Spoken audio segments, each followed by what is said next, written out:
సూర్యుని గురించి రాస్తూ కొన్ని పదాలు వాడుతున్నాడు చూడండి. నేను చదువుతున్న పదాలు మీరు చూడండి.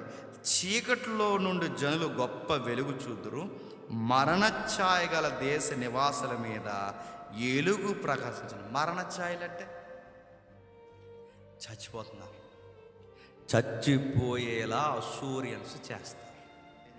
మెడను కట్టు కర్ర, తోలువాని కొరడాలు, ఇలా రకరకాల ఐటమ్స్ అన్నీ వాడతారట. వాళ్ళు ఏం చేస్తారంటే, ఈ కాడను చూసారా, కాడి పెద్ద పెద్ద కాళ్ళు చెగుతారండి. కాళ్ళు ఇది ఉంది చూసారు, శంకు. ఈ మనకి ఎప్పుడైనా చూసారు, ఇది గ్యాప్ ఉంటుంది ఈ లోపలికి నాలుగు ఒకటి ఉంటుంది, గ్యాప్ ఉంటుంది. దీన్ని ఏం చేస్తారంటే, కొంతమందిని ఇక్కడ పొడిసి వాళ్ళు ఏం చేస్తారు, ఇలా గుచ్చి పెద్ద పెద్ద కాళ్ళు కూడా గుచ్చి పెద్ద రాడ్లో ఒక నిలబెట్టి దాని మీద మనిషిని ఏలాడ తీసేస్తారు. ఈ నవరంధ్రాలు ఉన్నాయిగా, తింటే కింద నుంచి వచ్చి ఒక రంధ్రం ఉందిగా మనకి, కింద రంధ్రం నుంచి అంటే మోసన హోల్ ఏదైతే ఉందో ఆ హోల్ దగ్గర నుంచి భోజనం చేసి రంధ్రం వరకు కింద నుంచి పై వరకు పెద్ద శూలం ఒకటి దించి అలా మనిషిని లేపేస్తారు. ఇలా శూలం ఇలా బయటకు వచ్చేస్తారు. ఇంకా వీళ్ళు ఏం చేస్తారంటే, కొరడాలు, తోలు దట్టి కర్ర కొరడాలు అన్నాడుగా, ఇవి ఏం చేస్తారంటే, ఈ వెనకాల చర్మం ఉంటుంది చూసారా, ఈ చర్మాన్ని మొత్తం ఒలిసేస్తారు. ఇలా వెనక చర్మం తీసుక లోపల కండరం ఉంటుంది, ఓన్లీ కండరమే. ఈ కండరం ఎప్పుడైతే చర్మం చూసినా ఈ కండరం ఎర్రగా రక్తం చేత కందిపోయి ఉంటే కాళ్ళు చేతులు కట్టేసి పట్టుకెళ్ళి ఆ పక్షులు ఎగురుతున్న దగ్గర ఆ మనిషిని అలా పడేస్తారు. పక్షులు అలా వచ్చి బతుకుండగా అలా పీక్కు తింటుంటాయి అన్నమాట. ఈ పనిష్మెంట్లన్నీ ఇస్తుంటారు ఎవరు? అసూరియన్స్. అలాంటి టైంలో రాస్తున్నాడు మనకు శిశువు పుడతాడు. నా మాట మీకు అర్థమవుతుందా? ఏ వేదన ఉందంటే వేదనే మబ్బుగా కమ్మింది. పైగా వాళ్ళు ఏం చేస్తారంటే ముట్టడి దెబ్బేస్తారు. ముట్టడి దెబ్బ అంటే చుట్టూ వాళ్ళు కొట్టరు తిట్టరు. ఇజ్రాయేల్ దేశాన్ని చరిత్రలో 722లో ఇలా అసూరియన్స్ దొరికేసే ముందు 2 సంవత్సరాలు ముట్టడేస్తారు.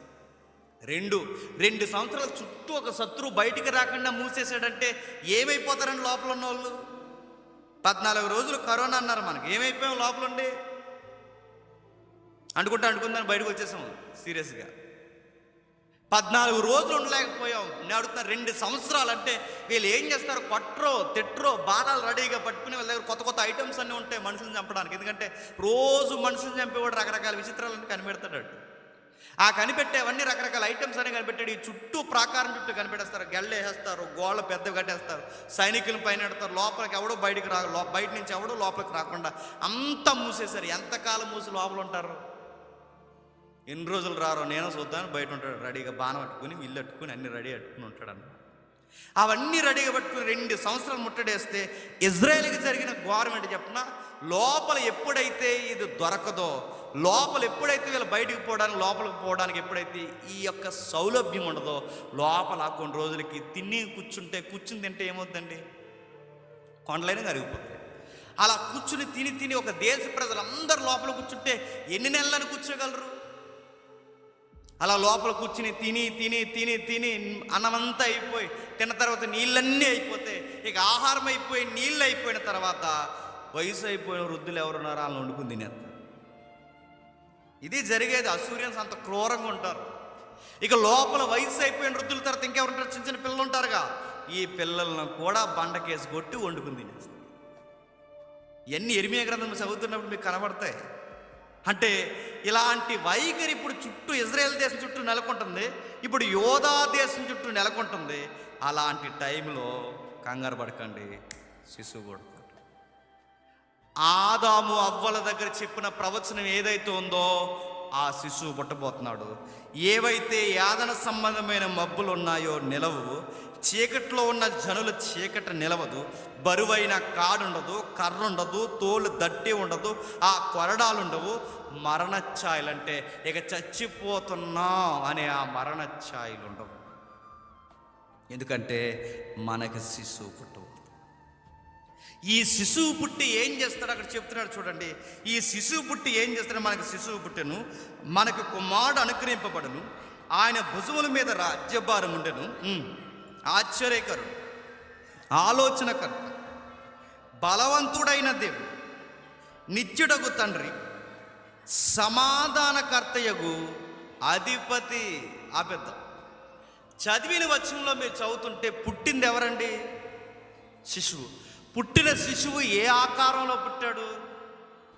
మానవ ఆకారంలో పుట్టాడు. కానీ ఆకారమేమో మానవ ఆకారం, లక్షణాలన్నీ దేవుడి లక్షణాలు. అంటే ఇప్పుడు మీరు గమనించండి, అంటే మనం ఏదైతే ఇమేజ్ని మనం కోల్పోయామో ఆ ఇమేజ్ని మరలా మనకి ఎలా ఉంటుందో చూపించడానికి మానవ ఆకారంలో దేవుని గుణ లక్షణాలతో పుట్టిన శిశువే ఈ క్రిస్మస్లో మనం మాట్లాడుకున్న యేసుక్రీస్తు వారు.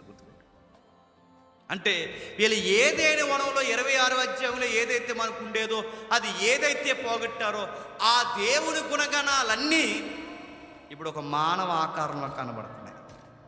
ఏమున్నా ఆయనలో అంటే అక్కడ చెప్తున్నాడు ఆశ్చర్యకరుడు, ఆలోచనకర్త. ఆలోచనకర్త అంటే కరెక్ట్గా మనకి సజెషన్ ఇచ్చే కౌన్సిలర్ అని ఉంటుంది. మంచి గైడెన్స్ ఇస్తాడట. మనకి సాతానుగాడు లాంటి గైడెన్స్ ఇవ్వడు. అక్కడికి వెళ్ళండి మీ ఇమేజ్ మారుతుందని అలాంటి రాంగ్ గైడెన్స్ మనకి ఇవ్వడు. ఈ కౌన్సిలర్ ఏం చేస్తాడంటే, ఇదిగో మీ ఇమేజ్ వేరు, మీ ఉనికి వేరు, మీ పనులను బట్టి మీ ఉనికి కాదు, మీ ఉనికిని బట్టే మీ పనులకి ఉనికి వస్తుంది. మీరేమనుకుంటున్నారు? దేవుని స్వరూపం. కుష్ఠోళ్ళలో దేవుని స్వరూపాన్ని చూపించాడు, చెవిటి వారిలో దేవుని స్వరూపాన్ని చూపించాడు, వ్యభిచారుల్లో కూడా దేవుని స్వరూపం ఉందని జ్ఞాపకం చేశాడు. అసలు మనిషి అంటే మనిషి మృగంలా కాదు, మనిషి అంటే సాక్షాత్తు దేవుని స్వరూపంలా ఉండాలని అంటే క్రిస్మస్లో నీకు నాకు ఏం చూపించడానికి ఈ భూమి మీద పుట్టాడంటే, మీరు యేసుక్రీస్తు వారిని చూడండి, ఎగ్జాక్ట్ ఇమేజ్ దేవుడు ఎలాగే ఉంటాడని చూపించాడు. శిష్యులు అడుగుతారు, మాకు తండ్రిని చూపించు అంటే, దేవుడిని చూపించు అంటే ఆయన అంటాడు, ఇన్ని రోజులు మీతో ఉన్నాను, దేవుడు మీరు చూడలేదా అంటాడు. అంటే మాటకు అర్థం ఏంటి? నాలో ఉంది చూడండి. అంటే ఇప్పుడు ఇన్ని కోట్ల మంది జనాభాలో, ఎంతమంది జనాభాలో అసలు అలాంటి ప్రతిబింబాలు మనలో ఉండాలట. అలాంటి చక్కటి ప్రేమనురాగాలు కలిగిన ఆశ్చర్యకరమైన ఉనికి, బలవంతుడైన దేవుని యొక్క ఉనికి అంటే ఎప్పటికీ ఓడ బారని ఒక ఆరోగ్యకరమైన ఉనికి